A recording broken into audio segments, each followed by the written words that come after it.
librarian, one of the librarians at our Northeast College, and she is based out of the North Forest campus. So I'm going to hand it over to you, Ms. Mildred. Thank you so much, Ashley.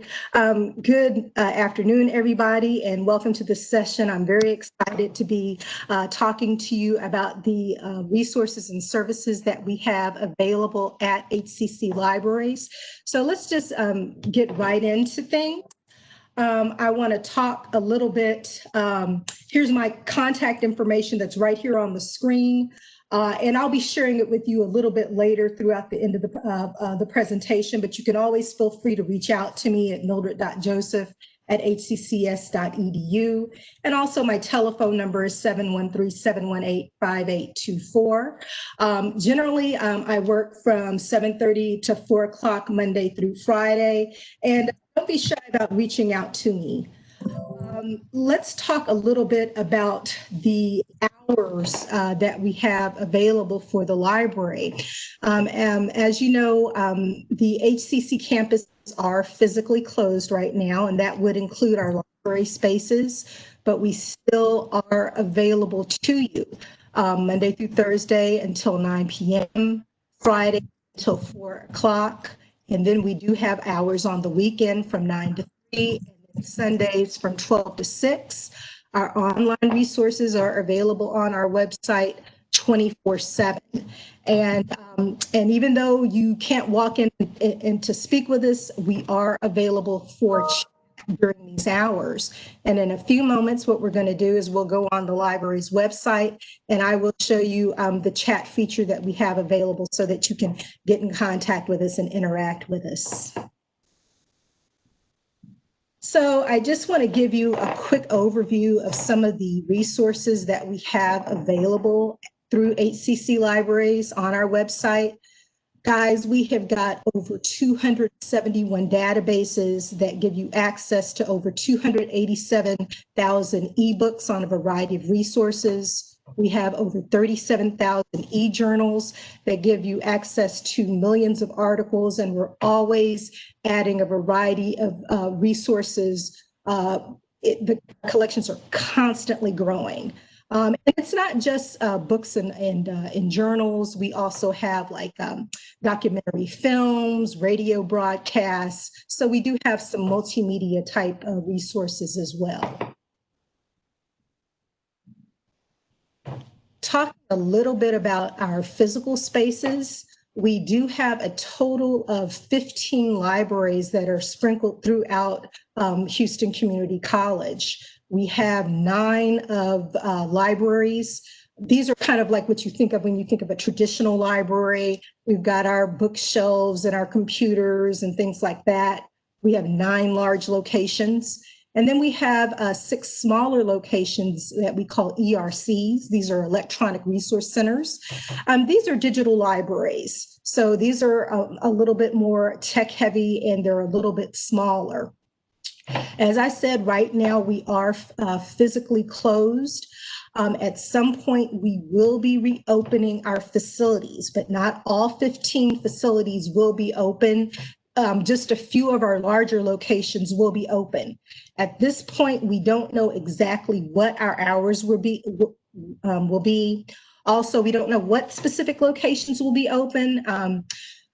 Of course, our larger locations, for instance, like Central would be open, Spring Branch, West Loop, those locations will be open, but some of the other locations we're just not too sure of yet.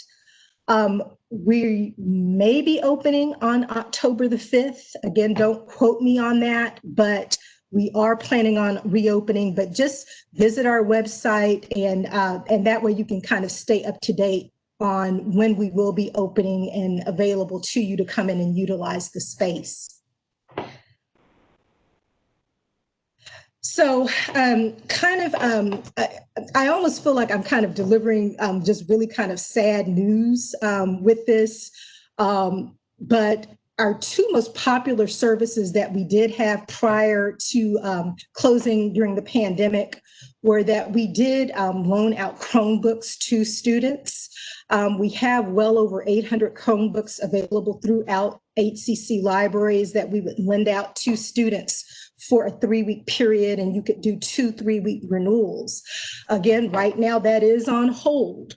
But once we reopen and we're able to get those materials back into the system, we will start circulating those again too. Also, another service that we really offered that was very popular with the students is that we would loan textbooks at our reserve desk. So students would come in and they would borrow a textbook for maybe a couple of hours. Maybe they make a Xerox copy of it, or they read a chapter. So we do lend textbooks at all of our locations. The type of textbooks that we have do vary from location to location, but they are available. And then also at our central location, if you look at number 1, let me see right here if I can just draw your attention to this. Just 1 second, right here. At our central campus, they do have textbooks that you can actually borrow for a 3-week period. It's a collection of about 500 textbooks, but again, that is kind of temporarily on hold just simply because we're not able to physically access the buildings right now.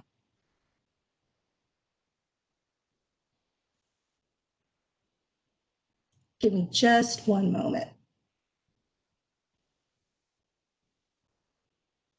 Now, also too, again, we have a lot of a variety of different services that are available. For instance, our larger locations, they offer 3D printing that would be available for appointment. We also have what we call the One Button Studio, which is basically like a little mini film studio that you could go into. You bring your USB, you pop it in. We've got like the lights and the camera and the microphone, and you could record yourself. Maybe if you're doing like a class presentation, or maybe if you're, maybe you might have like a YouTube channel or something like that, and you maybe want to record something to upload to your personal YouTube channel. So we have that available at our Central Spring Branch, at Caldwell, and the West Houston Institute. But as I said, those things are kind of a little bit on hold right now. Our libraries, we're definitely kind of moving into what we call offering makerspace type services, where students can actually come in and be creative and actually produce things, as opposed to maybe just reading things or just kind of passively consuming information. So we are moving more into that space. But again, right now, that is just kind of temporarily on hold. Now, let's just talk a little bit about some of the things that we can readily access right now online. We do purchase resources from a variety of different database providers, and here are some of the providers. You may recognize some of these companies like EBSCOhost or JSTOR. And so what you would do is you would just go ahead on our website, log in, and then you would be able to access a variety of resources from these companies. Also, we have a new service that's available, which I'm really enjoying. It's called Flipster. And what's really nice about Flipster is that you can actually download popular magazines. I've got my iPad here. You can actually download the Flipster app, and then you can download like People Magazine, Time Magazine, and then you can read it offline. So that is something that's really nice. And again, when we go to the website, I'll kind of show you, highlight that a little bit more a little bit later. So in order to access the library's online resources, what you need to do is you'll need to have your W number, and then the password is the same as your Active Directory password. That's the same password that you would use to log into Canvas or to access your student center. Okay, so normally when you log in, it's just your W number. Now, like in Canvas, you use your full student email address. But for the library resources, you just use your W number. And also another thing that you might need to use, probably not as much now, would be your library barcode, and that can be found on the back of your student ID card. And you use that to actually go in and renew your library books if you have like any library books that you've borrowed. Also, we do have one database that does require the use of the library barcode. Now, for those of you that don't have your student ID card, you can actually look up your library barcode number by logging into your student center. And once you log into your student center, there's a section there that's labeled personal information. It's at the very bottom of the student center. And then there's a little link that's labeled demographic data. You click on that link and then your library barcode is there. And if anybody needs instructions to that, you can always contact us and we can give you the instructions, and I can give you the instructions as well. So what I'd like to do right now is actually just go ahead and move on to the library's website and do a live demonstration of our different resources that we have available in services. So what I'm going to do is right now I'm in Google Chrome and I'm at the HCC main page, which is hccs.edu. And what I'm going to do is right here at the top left side, I'm going to go ahead and click on Student Sign In. And then I am going to look for the little square that says Library. And normally you'll find that somewhere in the third or fourth row. So I'm going to go ahead and click, and that will take you to the library's webpage, which is library.hccs.edu. And so here we are. And so let me draw your attention to, if you ever need to ask us a question, you'll see a little box that'll pop up that says Ask a Librarian. And then you can go in and click on that and say Chat Now. And there will be, just a moment, let me get to where, go ahead, what you'll do is you'll type in your name. I'll go ahead and type in my name. And it'll ask you for your contact information, and the contact information, it could be your student email, it could be your mobile number, it could be your personal email, and then you can go ahead and type in your question. And we are on standby to help you with your questions. Goodness, I can't type right now. And I'll go ahead and hit Start Chat. And guys, always fill out the contact information, because just in case we get disconnected from this, and we're in the middle of helping you, we can always follow up with you. So please, put in your contact information. That way we can always follow you. And so here's Miss Justine. She's answered it.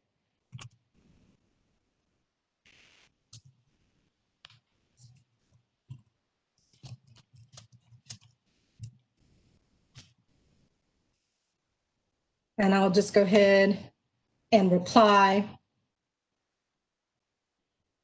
And if we're going through the chat process, guys, sometimes things can be very detailed, and sometimes the chat isn't kind of like the optimal way to kind of share information or give information. So we can easily switch to a conference call. Like right now we're doing WebEx, where I can show you my computer screen, or you can show me your computer screen, and we can give you like more detailed assistance. Okay, so keep in mind that if chat isn't quite working for whatever the question that you have, then we can easily switch to WebEx and assist you through WebEx and using the screen sharing.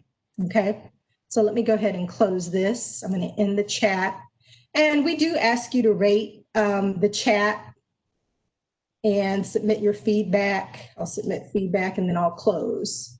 And so you'll always see that little box. And if you don't see the little box, you'll actually see a little chat bubble that says Ask Us. And it's normally to the lower right side of the screen where you can chat with us. Okay. And then also at the very the top of the screen, you'll see right here in this black bar, it says Ask a Librarian. you can actually go here and click on Ask a Librarian and click right over here towards the right where it says ask a question or find answers and our frequently asked questions. So let's suppose, we're only open until 9 p.m. Let's suppose it's 11 o'clock at night. Maybe you're trying to access a video or something and it's not working. You can actually go and search this database of frequently asked questions. For instance, I'll put in something like this, and then you can hit search and look at the previous questions that are related to this. And then, so let's say, for instance, right here, it says, why don't the videos work? And then there's an answer here to kind of help you get through the question. And so you can always search these FAQs. Again, I'm just putting in different little things. And here are questions like related to, let's say, renewing books or things of that nature.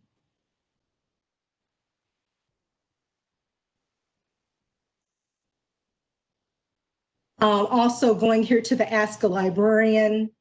Again, we just have some different things like how do I, they'll have like little short tidbits on how to access information, how to log in, things like that. Also under About Us on this tab, if you want to get in contact with a specific librarian, we've got a list of our librarians that work at the different campuses with emails and telephone numbers, so on and so forth. Let me go ahead and go back just to the main page.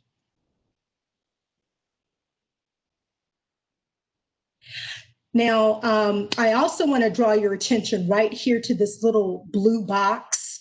This is a really good starting point. This is kind of like our COVID guide that we have here. It'll give you our daily hours and information. And it's also a nice way to just click and get to certain bits of information on this webpage very quickly. So if you click right here on this tab, it says resources for students. And again, it just has some really quick resources that are available, like, how do I log in, search, citing your sources, what is plagiarism. Also right here, it has online learning.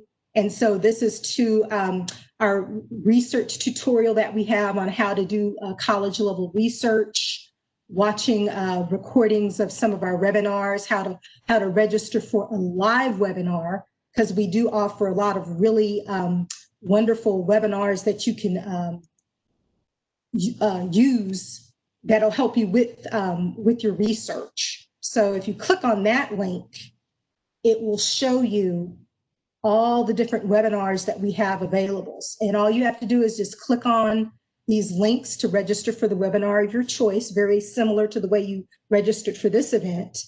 And then we'll send you the information on when to join the event. So here's our schedule, our quick tour of the libraries. Again, just a short 30-minute tour of what we have available. How to use ebooks. These are short 30-minute little tours that we have available. Over here on the right side, we have our 90-minute webinars. So one on fake news, finding journal articles in the databases using Eagle Library Search. Our art history department has requested that we do some webinars on plagiarism.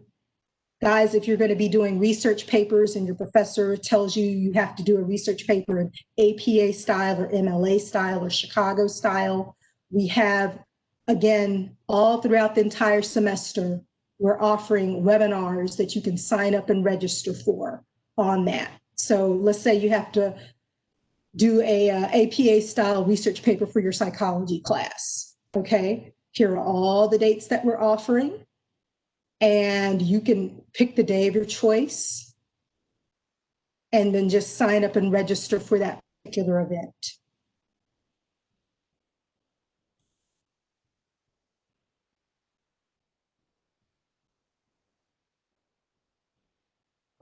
Now, let me go ahead and just demonstrate right here normally what students will do when they're starting their research process.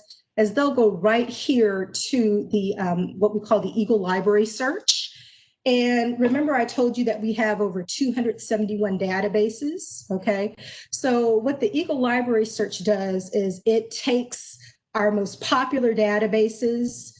I'm gonna say, maybe like 10, 15, 20 of our most popular databases, and you're able to search those databases with one search, okay? And so what I'm gonna do is I'm gonna pretend, you see my sample here, I am going to pretend I'm doing a research paper on Fannie Lou Hamer, the famous civil rights icon, and I'm going to go ahead and search.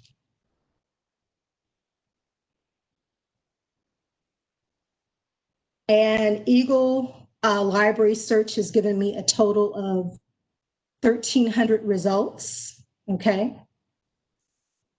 And let's go ahead and take a few moments and take a look at these results. And what'll happen is when you go in, like result number 1, this is a short telling clip produced by Educational Video.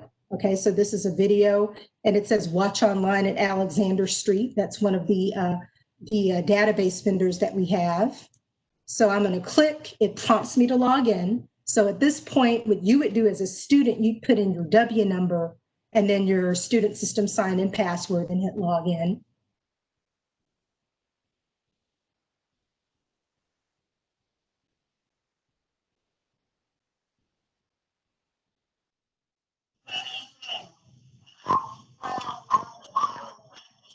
Okay, and so here I'm able to watch the video, because I've logged in. And then also too, if I have to do a citation, let's say I get some information from this video for a research project, then I can actually click in here and copy the citation into my research paper. Now, of course, you don't want to blindly copy. You do need to double check this and make sure that it is correct. But most of our databases do provide a ready-made citation for you to use, okay?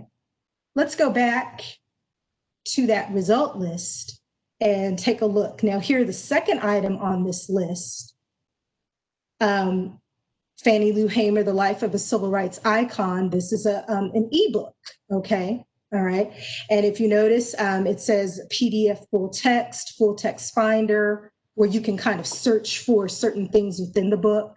And then this particular book, you're able to do a full download. Not all books offer full downloads. Sometimes you might only be able to download just a few pages, but this one actually does. But let's go ahead and take a closer look at that book. And again, it's prompted me to log in for access.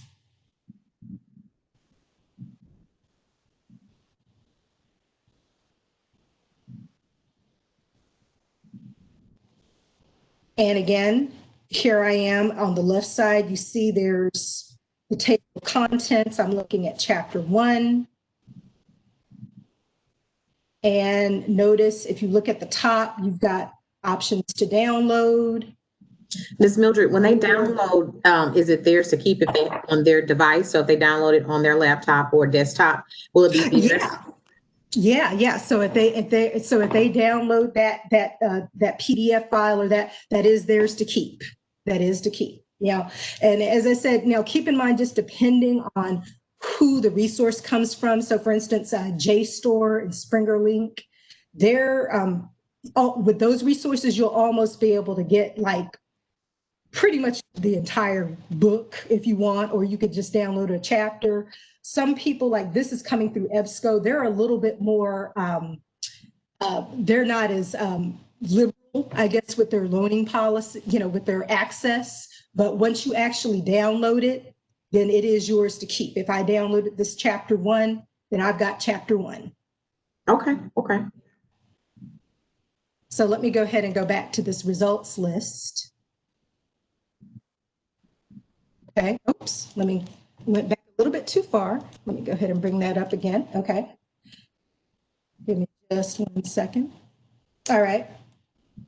And so notice it tells you what type of resource it is. So number 3, this is another video. Now this video is actually the full video. It's 59 minutes. So this is a full documentary. Okay. We've got encyclopedia entries. Number 4 is from an encyclopedia. Number 5 happens to be from a journal, an academic journal, okay?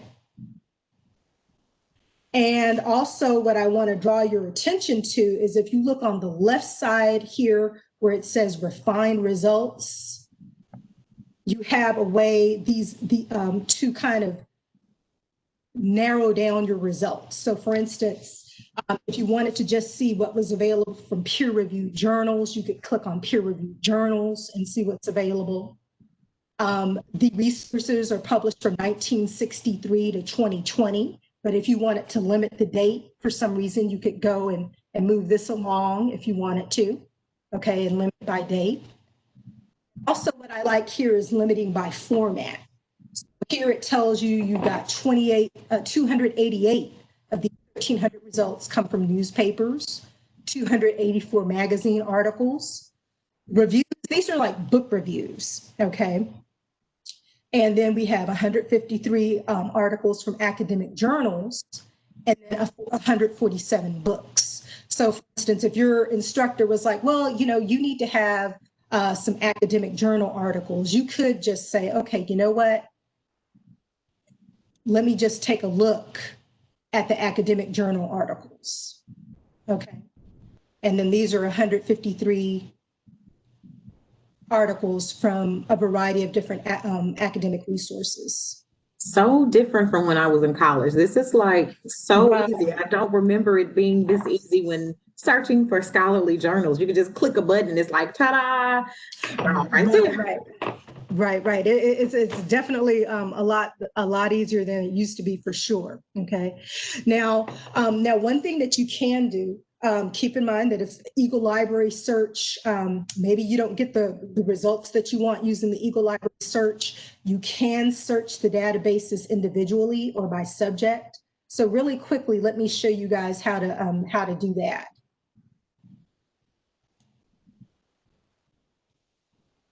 And so what I would recommend doing is actually right here in the center of the page, you can click on databases.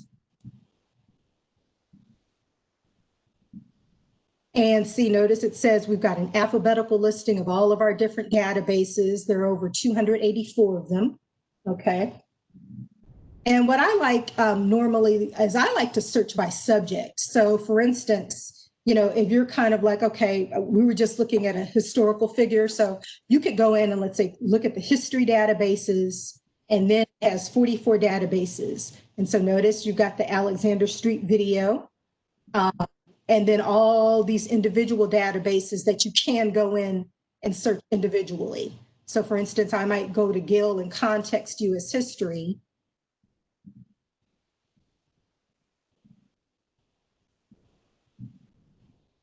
And I'm already logged in, and I'll go ahead and put in her name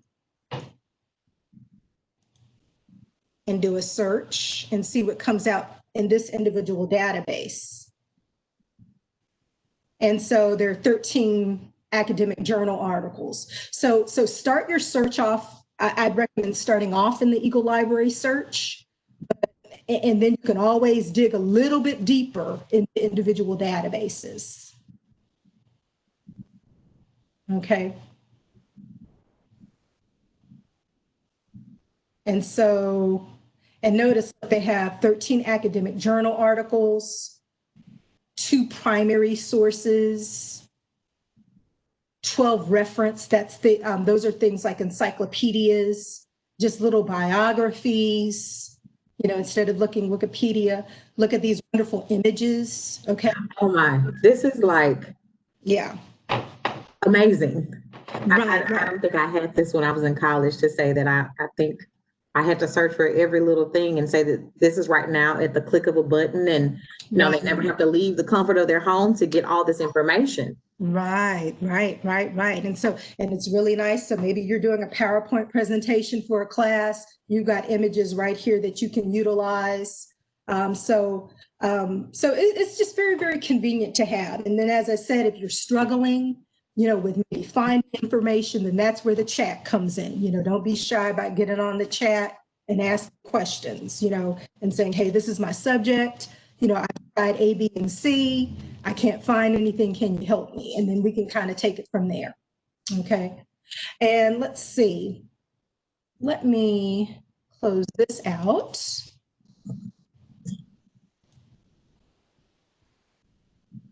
And I'm going to take a look here at my list. Another thing that I wanted to point out is that, since we're online, the library's always offered, we always try to offer a lot of fun events. And COVID-19 hasn't changed that. If you kind of scroll down to the very bottom of our screen here, we have got online events. So guys, every year we have the Reading Cultures program, and we highlight a different culture. This year we're highlighting Syria, and we have a book to that. And we have book discussions related to that are online. So we have Reading Cultures available. We have the Library Connection at our Stafford campus. So we have all these different online events that you can register for: a scavenger hunt, trivia hour. So what are you reading? People can come and share different things that they're reading. So be sure to check out our webpage and also our social media too. We're trying to get that together. We are on Twitter as HCC Libraries and on Facebook. And that way you can stay abreast of the different activities that we're offering. So let me go ahead and here's a life hacking 101 online collaboration for students. So we do have a lot of, in addition to the academic webinars, we do have fun events that are available to students that and please participate in. Please, please, please. Okay. What is the Twitter handle and what is the handle for Facebook? Here, let me go ahead and bring that up for you. Actually, I'll bring up so that is at HCC Libraries. So please follow us on Twitter. Here I am, my mug right here. Okay. And again, just try to, and we'll post our workshops and daily events that we have available on Twitter.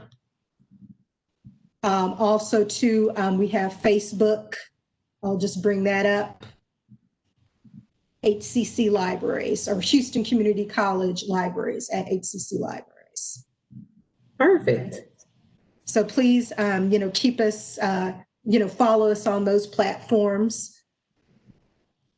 Also too, again, we just have so many things. I want to show you guys one more thing.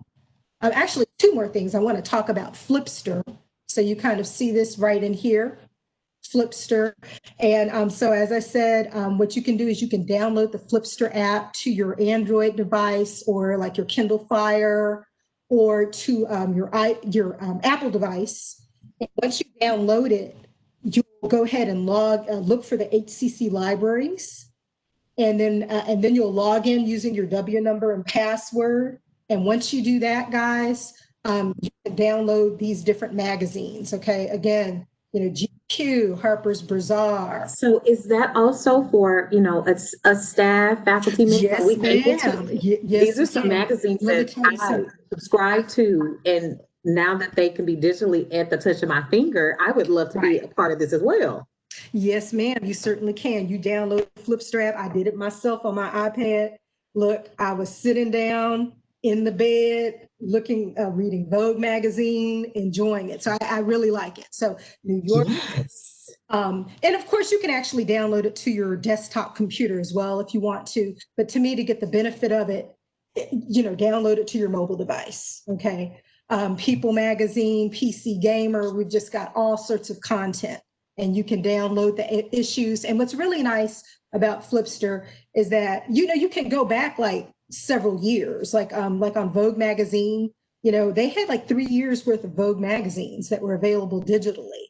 And you can just thumb through them, and it's a really, really nice architectural digest, just all sorts of things. So I would highly recommend. So they have tons of reading material that's outside of the academic side of everything. Right. If you just want something that's kind of just leisurely, just something kind of just fun, Flipster definitely does fit the bill for that. Perfect. All right. Also, too, again, we just try to stay abreast of current issues. So again, here's the information right here for voting, okay, for you to register to vote, for you to find out if you're registered to vote, so you can get involved in the political process. So again, we just always just, some things, this top part always pretty much stays the same, but then generally kind of going towards the bottom, we keep our current events, that switches up. And do we have any questions or comments from We our do. participants? We've had some questions come in while you were presenting. One of the questions is you talked about student IDs, and two people asked a question. So if I lost my student ID, can I still access library services? Or if my card is expired, can I still access library services? Yes, ma'am. The majority of the services that as long as you're currently enrolled in as an HCC student, then most of our resources, what you're going to use is your W number and your W number and your student system sign-in password. So Okay. that's key. Now, the library barcode is only going to be needed if you access one database, which is called Global Road Warrior. And again, you can look that up. So if you have an expired ID card, or if you just never got around, never got a chance to get an ID card, then you can log in. Okay, you log into your student system sign-in. As a matter of fact, let me bring up those instructions on our webpage, because that's one of the questions that gets asked a lot. So here I am. I'm going to go right in. We're on the HCC library page. I'm going to go to Ask a Librarian. Then again, Ask a Librarian again, right over here to the left for the frequently asked questions. And I'm going to put in library barcode.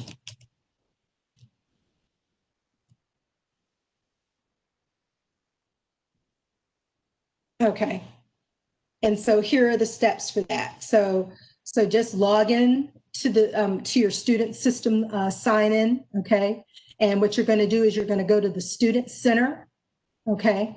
So once you go to the Student Center, then you're just going to scroll all the way down to the Student Center to where it says personal information. And right under personal information, you'll see a link that says demographic data. Click on that link and you'll see your library barcode, which begins with 275. Okay. But to be honest, the databases that I just accessed, you don't need your barcode for that. Okay. It's just your W number and then your password. Okay. Perfect. We have some instructors here on the WebEx with us, and they wanted to know, if they're an instructor, how do they schedule a virtual library orientation for their class? What do they need to do? Oh, okay. All right. So they have a couple of different options. What they can do here from the home page, they can just go in and scroll down and go to where it says for faculty. Okay. And it says schedule library instruction. Okay. And again, this is kind of still kind of done by campus, but you can just go ahead and click. For instance, maybe if you've normally taught at A-Leaf Hayes or Central, you can just go in and click on instruction request. Okay. And then just fill out the day and the time, what the class is, if you want a specific librarian. Okay, so that's how you would go in and request instruction. Now, another option that you have, since we're in this online environment, and what I've been recommending that faculty members do, is go ahead and maybe see if one of our webinars will work for your students. Okay, so again, if you go right down to this link, go down to the page where it says for faculty, and if you do assign a webinar, you can click here. And what a lot of instructors have been doing is click where it says schedule register. You can copy and paste this link, let's say, into Canvas, and then you can tell your students, hey guys, I want you to sign up for the plagiarism webinar and for the APA webinar. okay? And then you can just share the link, and then the students can choose the day and time that they want to attend the webinar.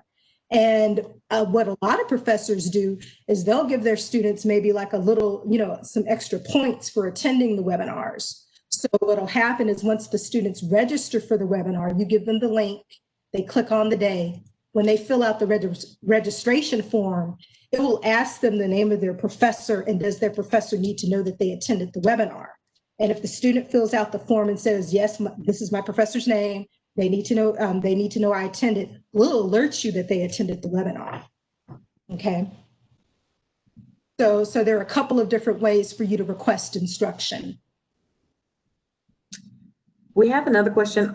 Students want to know, are we able to view full content of a book without downloading it? Yeah, you can. You don't necessarily have to do a download. You can actually search the book. So for instance, let me go back to the example that we were looking at a little bit earlier, Fannie Lou Hamer, okay? And so I'm just going to go ahead and click right here.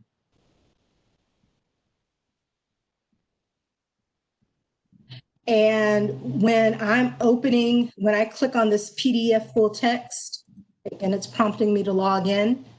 And as a student, you would just use your W number and student system sign in.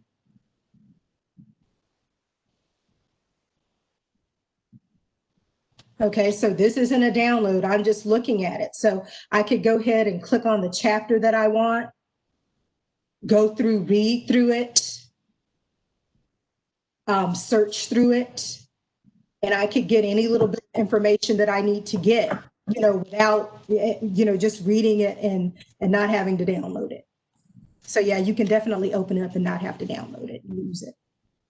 Cool. I know that you talked about having loaner books available for textbooks. Right. Earlier in the presentation. So I know in the virtual world right now, are any of those books ebooks where they can loan them out virtually through ebooks, or not at this time? We haven't gotten that far. We don't have any e-textbooks that are for loaning. Okay. So yeah. So no textbooks are available. These would be just simply books that kind of supplement the classes that you're taking, but not actual textbooks. I know I have a question. I know at the campuses I work at, we may not have libraries at all of them. So we have libraries and then we have resource centers. Can you just kind of explain what the difference is, so that way students don't show up and say, well, I thought I'm at the resource center, but where are the books? Right. So for instance, I work at the North Forest campus, as Miss Ashley said, and if you walk into the ERC at North Forest, you're going to basically see a room with the computers. And one of the first things that students say are, well, hey, where are the books? I thought this was a library. So you do have access to books, but what we can do is, when you're at an ERC where there are no books available, we've been able to transfer those books from campus to campus. So for instance, let's suppose you find a book, and I'm just going to bring up a book. Let me see if I can find a book.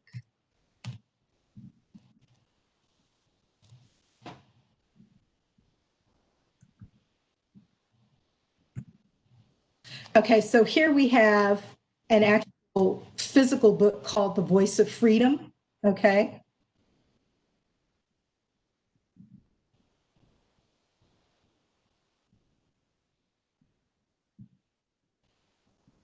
And if you walk into North Forest and you're kind of like, well, gee, I need to borrow a book, I don't have any.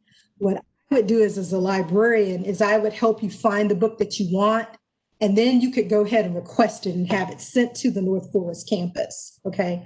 But as you can see, a lot of our resources are available online. Now, again, as I said, we have a lot of services that are on hold. So that service that we have where we can transfer books from campus to campus, it is temporarily unavailable. Hopefully at some point it will be coming back, but right now, even though you'll go into an ERC and you won't see any books, you'll still be able to access the resources and get the assistance that you need. Perfect. I mean, I'm glad to know that. I know I was helping a student once before Right. and they needed a book and the book was at Spring Branch and that's kind of far away from Northline, to Spring Right. Branch. And to know that now that if they do need the book, they can have it transferred when we go back to a little bit of normalcy. That's good to know. That way they don't have to try to figure out how to get to another campus to check out the book. Right, exactly. So it's like here, this book finally came up, and it actually is located at Spring Branch. What happened is that our technical services has suppressed the option just simply because it's not available right now. But right at the top, there would be something, a little button that says place hold, and you would click on that and indicate, hey, I want to pick this up at North Forest, and then you would be able to do that. But as I said, it's just temporarily unavailable right now. Good to know, especially when, we're able to get back on campus and our students are able to actually physically check out books. That's good to know. Right. I think we've gone through all of our questions and answers, Ms. Mildred, right now. It's been in the Q&A chat. Okay, very good. Let me go ahead and just put my contact information up there again, guys. As I said, please, feel free to reach out to me. It's mildred.joseph@hccs.edu. And also you've got my telephone number there at 713-718-5824. I've got it forwarded to my mobile. So you can give it give me a call if you need to. If there's any more questions, please reach out. Thank you so much, Ms. Mildred, for coming and giving us all this knowledgeable, great information on library services. I know I learned a lot, things I didn't know that we could do as faculty, staff, as what students are able to access. So it's a lot, very different from when I was in college. So we thank you so much for this information, and students, staff, faculty who are joining us right now, please know that this will be available later on. We have recorded it. It will be accessed through our YouTube channel, and you can actually get that information through our Eagle Experience app, hccs.presidents.io, and that way you can get the information on our recorded webinars that we are having. So stay tuned. Also, come back to us at 2:00. We're going to be having tutoring services on. That way they can give you some information on how to navigate tutoring through this virtual world that we're in. So I want to say thank you guys for joining us. You guys have a great day. Hope to see you at 2:00. Thank you so much, Ms. Mildred. Thank you. And thank you to Student Life for having us. All righty. Guys, have a good one.